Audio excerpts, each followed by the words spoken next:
శుభోదయం మిత్రులారా. మరి ఈరోజు హనుమత్ జయంతి. అందరికీ హనుమత్ జయంతి శుభాకాంక్షలు. అంతేకాకుండా ఈరోజు చైత్ర పూర్ణిమ, అలాగే మేషరాశి పూర్ణిమ అని కూడా అంటారు.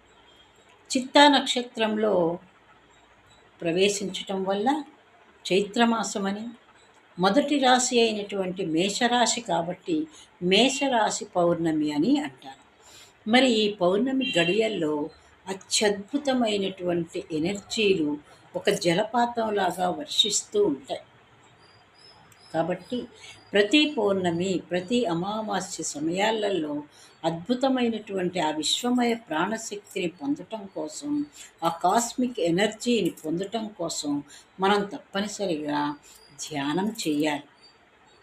ఎందుకంటే సూర్యుడు ఏ విధంగా అయితే స్వయం ప్రకాశకుడిగా వెలుగుతూ ఉన్నాడో, సూర్యుని ప్రకాశం చంద్రునిపై పడి చంద్రుడు ఏ విధంగా చక్కటి అన్ని ఔషధాలకు ప్రాణాధారం ఎలా అయిందో, చల్లని వెన్నెలను, తెల్లని వెన్నెల్ని మనకు ఎలా అందిస్తున్నాడో, అలాగే మనలో ఉన్న ఆత్మసూర్యుడిని మేల్కొల్పాలి అంటే మన ఆత్మసూర్యుడు నిద్రాణ స్థితిలో ఉంటాడు. మరి అతన్ని మేల్కొల్పాలి అంటే ఇటువంటి పౌర్ణమి దినాలలో, అమావాస్య దినాలలో అద్భుతంగా మనం ధ్యానం చేసినట్లయితే ఎందరో ఎందరో ఆస్ట్రల్ మాస్టర్స్ ప్రయాణిస్తూ మరి జ్ఞానులను, భక్తులను, యోగులను ఆశీర్వదిస్తూ ఉంటారు.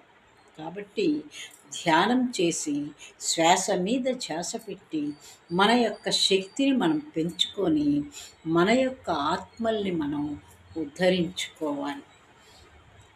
కాబట్టి మనం యొక్క ఆత్మశక్తిని, ఆత్మ నిగ్రహ శక్తిని, ఆత్మ నిగ్రహాన్ని పొంది ఆత్మ పదార్థాలుగా, ఆత్మ జీవులుగా, ఆత్మస్వరూపులుగా తయారవ్వాలి.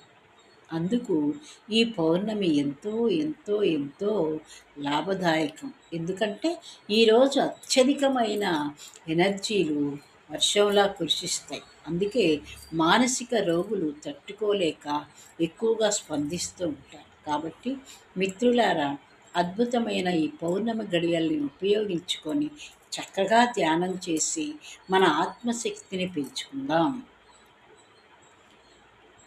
లైక్ చేయండి, సబ్స్క్రైబ్ చేయండి. Thank you, thank you, thank you.